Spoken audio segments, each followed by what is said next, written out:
Hello everybody and welcome back to my channel. I hope you're doing well. So today we are reviewing the Charlotte Tilbury Filmstar Bronze and Glow.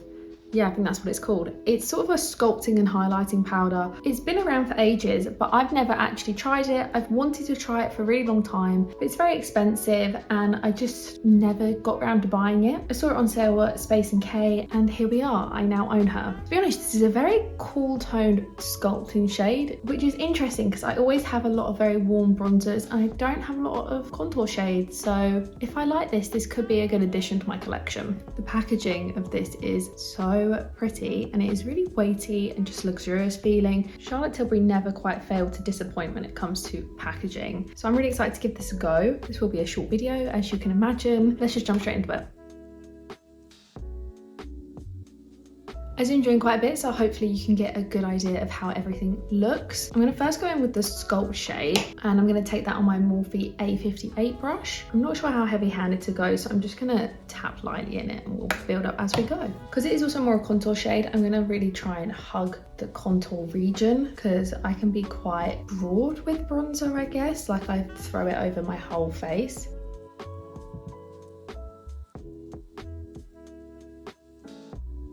This is so strange. I never see myself in cool tone colours a lot, but I think it's really flattering for building a shadow. I think that makes me look really chiseled. I barely need to use any product. Let's try a bit here. I think it's quite effortless in the appearance. It's not like shouting out that I'm wearing contour. It looks very lightweight and undetectable. But if I compare the sides of my face, I think I definitely look much more sculpted this side.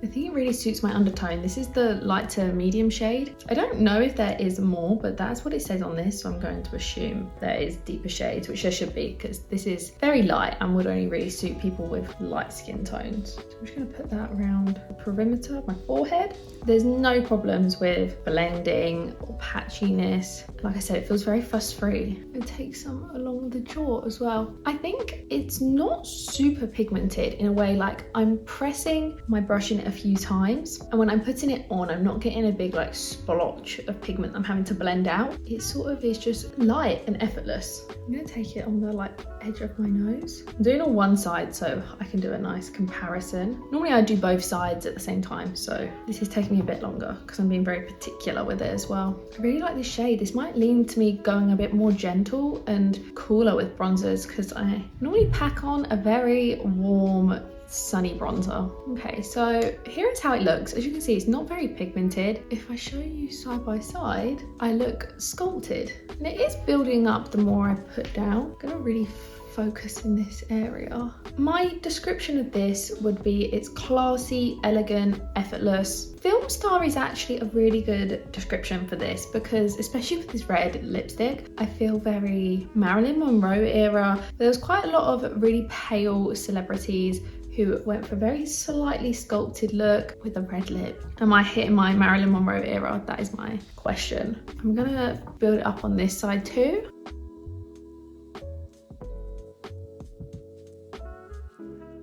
I feel like that changed the shape of my face on that side now.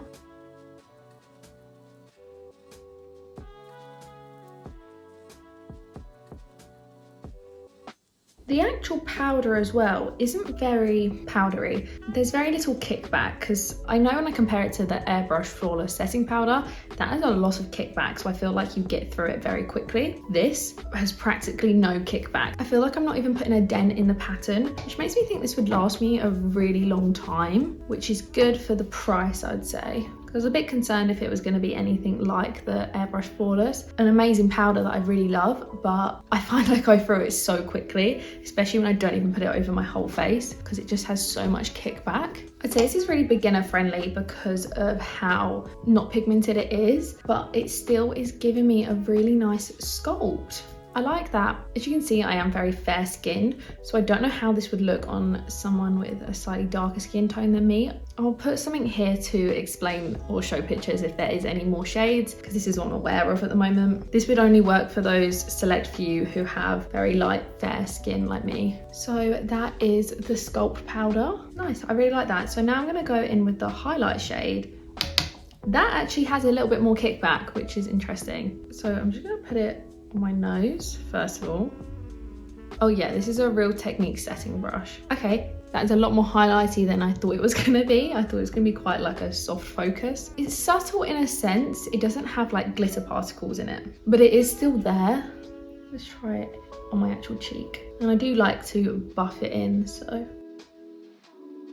I really like this colour of highlighter. I find it very flattering on my skin tone. It sort of matches my skin and looks like a very natural glow. It looks like it could be my actual skin glowing. It's a little bit golden champagne. I think that catches the light really beautifully, and I think it has very fine glitter, like a tiny, tiny bit. Do bear that in mind if you don't like glitter, but I wouldn't say it is chunky.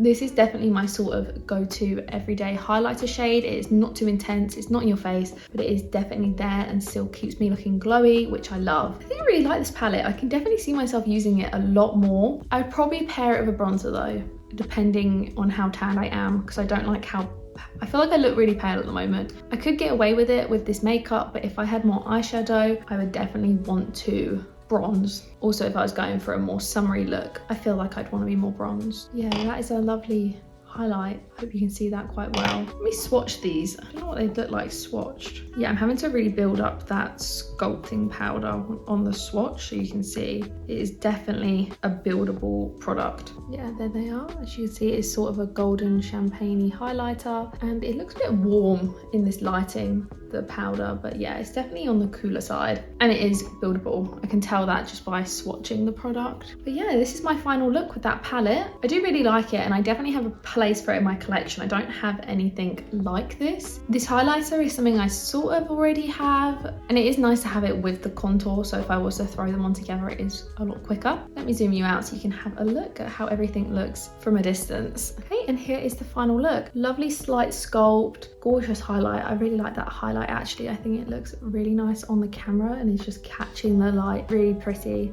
And there's no sort of cast underneath. That is my final thoughts. This is a really lovely palette for those who have fair skin to make a nice sculpt without looking too orange or dark, and it is a really nice highlighter as well that doesn't have any undercast. It is on the pricier side, so maybe this could be a treat for yourself. It is a very quality product in how it blends, and the pigmentation is smooth. You do have to build it up slightly, but I think that's what gives you such an effortless blended look. Overall, I'm really happy with this purchase and I will continue using it and forming my opinion. If you did enjoy this video, don't forget to give it a thumbs up and let me know in the comments any future videos you might want to see, and don't forget to subscribe if you want to see more of me. I hope to see you again soon. Bye!